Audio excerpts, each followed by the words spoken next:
What's up guys, Shrivin here from Yumi and Tech. Welcome to our latest video. OnePlus വിട്ടതിന് ശേഷം കാൽപേ start ചെയ്തിട്ടുള്ള കമ്പനിയുടെ ആദ്യത്തെ product വളരെ unique ആയിട്ടുള്ള വളരെ ഡിഫറെൻ്റ് ആയിട്ടുള്ള ഒരു ഡിസൈൻ ലാംഗ്വേജ്. അതേപോലെ തന്നെ അത്രയും ഡിഫറെൻ്റ് ആയിട്ടുള്ള അത്രയും യൂണീക്ക് ആയിട്ടുള്ള നെയിമിംഗ് അല്ലെങ്കിൽ ബ്രാൻഡിങ് എന്ന് പറയാൻ സാധിക്കും. ഇത്തരത്തിലുള്ള ഭീകരമായ ഒരു ഹൈപ്പിനിടയിലാണ് നത്തിങ്ങിന്റെ ആദ്യത്തെ പ്രൊഡക്റ്റ് ആയിട്ടുള്ള ഇയർ1 ലോഞ്ച് ചെയ്തത്. ഈ ഹൈപ്പ് എല്ലാം തന്നെ ഒന്ന് ഒതുങ്ങിയതിനു ശേഷം ഓൾമോസ്റ്റ് 3 to 4 months എക്സ്ട്രീം യൂസേജിന് ശേഷം ഇന്ന് ഈ വീഡിയോയിലൂടെ നമ്മൾ ചോദിക്കുന്ന ചോദ്യം വളരെ സിമ്പിൾ ആണ്. Is it still worth it? Let's check out.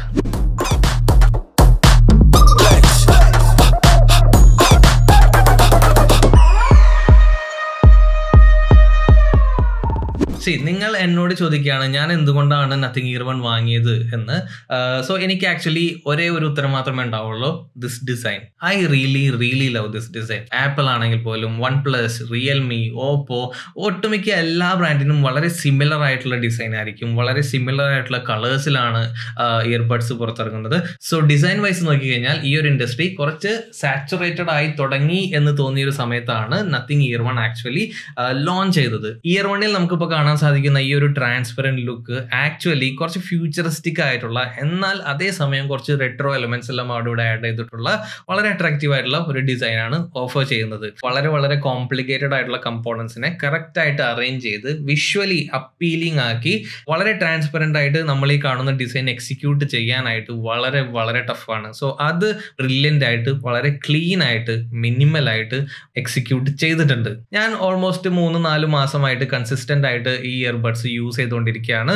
പല സമയത്തും ഇതെന്റെ കയ്യിൽ നിന്ന് വീണിട്ടുണ്ട്, പല സർഫസിലും ഇത് വീണിട്ടുണ്ട്. ഇതൊക്കെ നടന്നിട്ടുണ്ടെങ്കിൽ പോലും 4 മാസത്തിന് ശേഷം ഇപ്പൊ നോക്കുമ്പോഴും ഒരു സിംഗിൾ സ്ക്രാച്ച് പോലും ഈ ഇയർബഡ്സിൽ നമുക്ക് കാണാൻ സാധിക്കില്ല. ബട്ട് ഇതേ സെയിം അഭിപ്രായം എനിക്ക് ഇതിന്റെ കേസിനെ പറ്റി പറയാൻ സാധിക്കില്ല. ഈ കേസ് ഓപ്പൺ ചെയ്യുമ്പോൾ നമുക്ക് കിട്ടുന്ന ഒരു ഫീലും, അതേസമയം നമ്മൾ ചാർജ് ചെയ്യുന്നതിന് വേണ്ടിയിട്ട് ഇയർബഡ്സ് ഈ ഒരു സ്ലോട്ടിൽ പ്ലേസ് ചെയ്യുമ്പോൾ അത് ഓട്ടോമാറ്റിക് ആയിട്ട് ആ മാഗ്നറ്റിക് ഫോഴ്സ് കാരണം സ്നാപ്പ് ആവുന്നതും റൈറ്റും ലെഫ്റ്റും വേർതിരിക്കുന്നതിന് വേണ്ടിയിട്ടുള്ള ഈ റെഡ് കളറും കാര്യങ്ങളെല്ലാം തന്നെ വളരെ നീറ്റാണ്, അതേപോലെ തന്നെ വളരെ അട്രാക്റ്റീവുമാണ്. അതേസമയം എനിക്കുള്ള ചെറിയൊരു കംപ്ലൈന്റ് എന്താണെന്ന് വെച്ച് കഴിഞ്ഞാൽ ഈ കേസ് അത്രയ്ക്ക് സ്ട്രോങ് അല്ല. ഇത് ഏത് നിമിഷം ചിലപ്പോൾ പൊട്ടി പോകാമോ എന്നൊരു ചെറിയൊരു പേടി എപ്പോഴും എൻ്റെ ഉള്ളിലുള്ള പോലെ എനിക്ക് പലപ്പോഴും തോന്നിയിട്ടുണ്ട്. ഇയർബഡ്സിന്റെ പോലെയല്ല കേസ്, വളരെ പെട്ടെന്ന് വളരെ ഈസിലി സ്ക്രാച്ച് ആവും. 3 മാസത്തെ യൂസിനിടയിൽ എന്താ പറയാ ഫുൾ സ്ക്രാച്ച് ആണ് എൻ്റെ കയ്യിലുള്ള കേസിന്. ബട്ട് ഇതിന്റെ ഒരു ഗുണം, ഇത് ട്രാൻസ്പെറന്റ് ആയ കാരണം പെട്ടെന്ന് നമുക്ക് കാണാൻ സാധിക്കില്ല. വളരെ സൂക്ഷിച്ച് ചില ആംഗിളിലൊക്കെ നോക്കിയാലേ ഈ സ്ക്രാച്ച് കാണാൻ സാധിക്കുള്ളൂ. സോ കേസ് പെട്ടെന്ന് സ്ക്രാച്ച് ആവും, ബട്ട് ഇയർബഡ്സ് അത്ര പെട്ടെന്നൊന്നും സ്ക്രാച്ച് ആവില്ല. ഇയർബഡ്സിന്റെ material is very good. So sound quality actually നമുക്ക് ഒരാളെ പറഞ്ഞ് അല്ലെങ്കിൽ നിങ്ങളോട് കറക്റ്റായിട്ട് കൺവേ ചെയ്യാൻ വളരെ ബുദ്ധിമുട്ടാണ്. ഡ്രൈവറിന്റെ സൈസ് വെച്ചിട്ട് വേണമെങ്കിൽ ഇതിന്റെ സൗണ്ട് ക്വാളിറ്റിനെ നമുക്ക് അസസ് ചെയ്യാൻ പറ്റും. സോ അങ്ങനെ നോക്കുകയാണെങ്കിൽ നത്തിങ് ഇയർ1ന്റെ ഡ്രൈവറിന്റെ സൈസ് എന്ന് പറയുന്നത് 11.6 mm ആണ്. അതേസമയം ഫോർ എൻ എക്സാമ്പിൾ എയർപോഡ്സിന്റെ ആപ്പിൾ എയർപോഡ്സിന്റെ ഡ്രൈവർ നോക്കി കഴിഞ്ഞാൽ അറൌണ്ട് 11 mm ആണ്. സോ അതിനേക്കാളും കുറച്ചുകൂടി വലിയ ഡ്രൈവറാണ് നത്തിങ് ഇയർ1ൽ നമുക്ക് കാണാൻ സാധിക്കാം. എൻ്റെ ഇതുവരെയുള്ള പേഴ്സണൽ എക്സ്പീരിയൻസ് വെച്ചിട്ട് എനിക്കൊരു കാര്യം വളരെ ഈസി ആയിട്ട് പറയാൻ സാധിക്കും. നത്തിങ് ഇയർ1ന്റെ സൗണ്ട് ക്വാളിറ്റി വളരെ നല്ലത് തന്നെയാണ്. സോ നിങ്ങളൊരു ബാസ് ഹെഡ് ആണ്, നിങ്ങൾ ഭയങ്കര വലിയ ബാസ് ഒക്കെയാണ് എക്സ്പെക്ട് ചെയ്യുന്നതെന്ന് വെച്ച് കഴിഞ്ഞാൽ ഈ ഇയർഫോണിൽ നിങ്ങൾക്ക് അത് കിട്ടില്ല. ബട്ട് വളരെ എന്താ പറയാ നല്ല ക്രിസ്പ് ആൻഡ് ക്ലിയർ ആയിട്ടുള്ള, നല്ല ഡീറ്റെയിലിങ്ങോട് കൂടിയിട്ടുള്ള ബേസും ഹൈസും മിഡെല്ലാം ക്ലിയർ ആയിട്ട് വേർതിരിച്ച് നമുക്ക് അറിയാൻ സാധിക്കുന്ന രീതിയിലുള്ള സൗണ്ട് സിഗ്നേച്ചർ ആണ് നത്തിങ് ഇയർ1ൽ നമുക്ക് ലഭിക്കാൻ പോകുന്നത്. നല്ല ഹൈ ക്വാളിറ്റിയിലുള്ള മ്യൂസിക് ഫയൽസ് ഒക്കെ നിങ്ങൾ പ്ലേ ചെയ്ത് കഴിഞ്ഞാൽ കറക്റ്റ് ആയിട്ട് ഈച്ച് ആൻഡ് എവറി ഇൻസ്ട്രുമെന്റും അതിന്റെ ബീറ്റും കാര്യങ്ങളെല്ലാം നമുക്ക് കൃത്യമായിട്ട് നമുക്കത് ഫീൽ ചെയ്യുന്നതാണ്. ANC കാര്യം പറയുകയാണെങ്കിൽ ഡെഫിനറ്റ് ആയിട്ടും ഒരു 20,000 or 15,000 ഒക്കെ വില വരുന്ന എന്താ പറയുക ഹൈ എൻഡ് ഇയർഫോൺസുമായിട്ടൊന്നും കമ്പയർ ചെയ്യാൻ പറ്റില്ല. ഫോർ എക്സാമ്പിൾ നമ്മുടെ റൂമിൽ ഇരുന്നിട്ട് ഈ ഇയർഫോൺ ഉപയോഗിച്ചിട്ട് ഒരു പാട്ട് കേട്ടോണ്ടിരിക്കുകയാണെന്ന് വിചാരിക്കാം. ഓക്കെ, ANC മോഡ് ഓൺ ആണ്, ബട്ട് അതേ റൂമിൽ തന്നെ വേറൊരു TV പ്ലേ ആവുന്നുണ്ട്, എന്താ പറയുക ഫാൻ ഓൺ ആണ്, അപ്പുറത്ത് ചില കിളികളുടെ ഒച്ചയുണ്ട്, അപ്പൊ ചില ആൾക്കാർ സംസാരിക്കുന്നുണ്ട് എന്നൊക്കെ വിചാരിക്കാം. സോ ANC മോഡ് ഓൺ ആണെങ്കിൽ ആക്ച്വലി ആ ടിവിയുടെ സൗണ്ട്, ടിവിയിൽ നിന്നും വരുന്ന നോർമൽ സൗണ്ട് അത് ആക്ച്വലി ബ്ലോക്ക് ആവുന്നില്ല. അത് നമുക്ക് സ്ലൈറ്റ് ആയിട്ട് കേൾക്കാൻ സാധിക്കും. അതേസമയം ഇപ്പോൾ ഫാനിന്റെ നോയ്സ് ആണെങ്കിലോ, അല്ലെങ്കിൽ കാറ്റിന്റെ നോയ്സ്, ഇല്ലെങ്കിൽ ബാക്കി കിളികൾ, അല്ലെങ്കിൽ വേറെ ആരെങ്കിലും അവിടെ ചെറിയൊരു വോയിസ് സംസാരിക്കുന്നുണ്ട്. സോ അത്തരത്തിൽ നമ്മുടെ ചുറ്റുപാടുമുള്ള ഒരു പരിധി വരെയുള്ള നോയ്സുകളെല്ലാം തന്നെ ടോൺ ഡൗൺ ചെയ്യാനായിട്ട് നത്തിങ് ഇയർ1 സാധിക്കുന്നുണ്ട്. ട്രാൻസ്പെറൻസി മോഡ് ഓഫ് ചെയ്യുന്നത് നേരെ ഓപ്പോസിറ്റ് ആയിട്ടുള്ള ഒരു ഫംഗ്ഷനാലിറ്റി ആണ്. നമ്മളിപ്പോൾ ഇയർഫോൺ വെച്ചിരുന്നാലും ചുറ്റുമുള്ള സൗണ്ട് എല്ലാം കുറച്ചുകൂടി ക്ലിയർ ആയിട്ട് കേൾക്കുന്ന ഒരു ഫംഗ്ഷനാലിറ്റിയാണ് ട്രാൻസ്പെറൻസി മോഡ് ഓഫ് ചെയ്യുന്നത്. സോ ഇയർ വൺ നമ്മൾ ചെവിയിൽ വെച്ചിട്ട് നമുക്ക് എന്ത് വർക്ക് വേണമെങ്കിലും ചെയ്യാം. After some point of time നമ്മൾ ആക്ച്വലി ഇങ്ങനെ ഒരു ഇയർഫോൺ നമ്മുടെ ചെവിയിൽ വെച്ചിട്ടുണ്ട് എന്നുള്ള കാര്യം തന്നെ ചിലപ്പോൾ മറന്നു പോകും. അത്ര ലൈറ്റ് ആണ്, അത്ര കംഫർട്ടബിൾ ആണ് ഈ ഇയർഫോൺ യൂസ് ചെയ്യാനായിട്ട്. റബ്ബർ ടിപ്പുള്ള പ്ലഗ് ചെയ്യുന്ന ഏതെങ്കിലുമൊക്കെ വയേർഡ് ആയിട്ടുള്ള അല്ലെങ്കിൽ വയർലെസ് ആയിട്ടുള്ള ഇയർഫോണോ ഇയർബഡ്സ് നമ്മൾ യൂസ് ചെയ്യുമ്പോൾ നമ്മൾ ചെവിയിൽ വെച്ച് കഴിഞ്ഞാൽ ഒരു മുഴക്കം ആയിട്ട് തോന്നും അല്ലേ, കംപ്ലീറ്റ്ലി എയർ ടൈറ്റ് ആയ പോലത്തെ ഒരു ഫീൽ നമുക്ക് ഉണ്ടാവും. സോ ഈ ഒരു പ്രഷറിനെ കോമ്പൻസേറ്റ് ചെയ്യുന്ന ഫീച്ചേഴ്സ് എല്ലാം ഇതിൽ ഇൻക്ലൂഡഡ് ആണ്. സോ നിങ്ങൾ ഇയർബഡ്സ് നോക്കിക്കഴിഞ്ഞാൽ അതിൽ ചെറിയൊരു സ്ലോട്ട് ഒക്കെ കാണാൻ സാധിക്കും. സോ ഇത് ബാലൻസ് ചെയ്യുന്നതിലൂടെ ഇയർ വൺ കുറച്ചും കൂടി കംഫർട്ടബിൾ ആയി മാറുകയാണ് റെഗുലർ ആയിട്ട് ലോങ് അവേഴ്സിൽ യൂസ് ചെയ്യാനായിട്ട്. ഇപ്പൊ നമ്മൾ ഓൺ പേപ്പർ നോക്കുകയാണെങ്കിൽ വളരെ കുറവായിട്ട് തോന്നിയേക്കാം. സോ ഇയർബഡ്സിന്റെ ചാർജ് നിൽക്കുന്നത് മാക്സിമം 4 hours ആണ് with ANC on.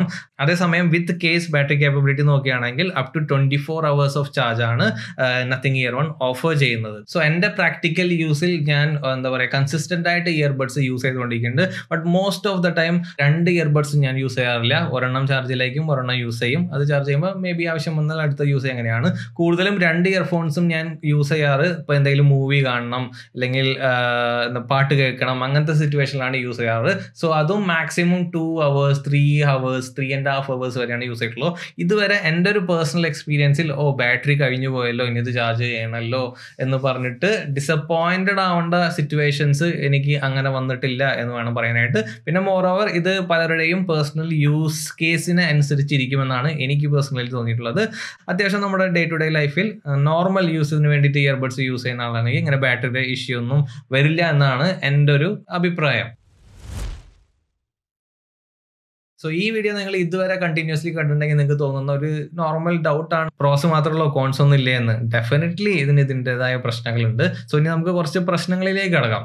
So nothing year വണ്ണിന്റെ ഏറ്റവും വലിയൊരു പ്രോബ്ലം ആയിട്ട് എനിക്ക് പേഴ്സണലി ഫീൽ ആയിട്ടുള്ളത് എന്താണെന്ന് വെച്ച് കഴിഞ്ഞാൽ ഈ ഇയർബഡ്സ് നമുക്ക് നടക്കുമ്പോൾ ഈസി ആയിട്ട് യൂസ് ചെയ്യാം, ഇരിക്കുമ്പോൾ യൂസ് ചെയ്യാം, എന്താ പറയുക ഓടിക്കൊണ്ട് വേണമെങ്കിൽ യൂസ് ചെയ്യാം, ഇതെല്ലാം ചെയ്യാം. ബട്ട് കിടന്നുകൊണ്ട് യൂസ് ചെയ്യാൻ വളരെ ബുദ്ധിമുട്ടാണ്. പ്രത്യേകിച്ച് നമ്മൾ ആരോടെയൊക്കെ സംസാരിക്കുമ്പോഴാണ് ഈ ഇഷ്യൂ ഞാൻ നോട്ട് ചെയ്തിട്ടുള്ളത്. സോ നമ്മൾ കിടന്നുകൊണ്ട് സംസാരിക്കുമ്പോൾ ഇയർ വണ്ണിന്റെ മൈക്കിന് അത് നമ്മൾ സംസാരിക്കുന്ന സൗണ്ട് ഗ്രാസ്പ് ചെയ്യാൻ എന്തൊരു പ്രോബ്ലം ഉണ്ട്. ഞാൻ കൺസിസ്റ്റന്റ് ആയിട്ട് ഫേസ് ചെയ്തിട്ടുള്ള ഒരു ഇഷ്യൂ ആണ്.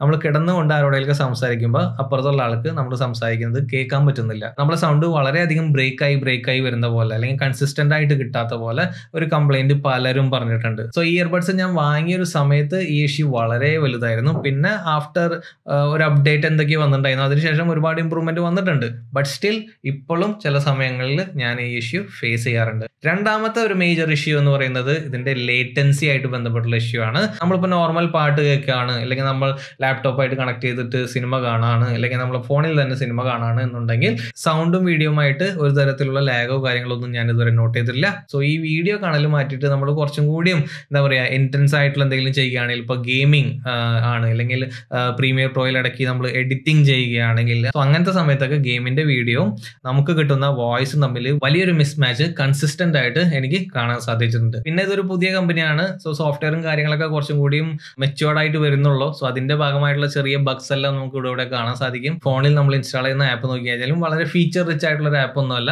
ബേസിക് ആയിട്ടുള്ള കൺട്രോൾസും ഫീച്ചേഴ്സും മാത്രമേ ഉള്ളൂ. ഈവൻ ഈക്വലൈസർ കസ്റ്റമൈസ്ഡ് ആയിട്ടുള്ള ഈക്വലൈസർ ഒന്നും ഇല്ല. സോ ഇതൊക്കെയാണ് ഡീറ്റെയിൽ ആയിട്ടുള്ള നത്തിങ് ഇയർ വണ്ണിനെ പറ്റിയിട്ടുള്ള എൻ്റെ പേഴ്സണൽ ഒപ്പീനിയൻ. ഇനി നമ്മൾ നമ്മുടെ വീഡിയോന്റെ സ്റ്റാർട്ടിങ്ങിൽ ചോദിച്ചൊരു ക്വസ്റ്റ്യൻ ഉണ്ട്, is it still worth it?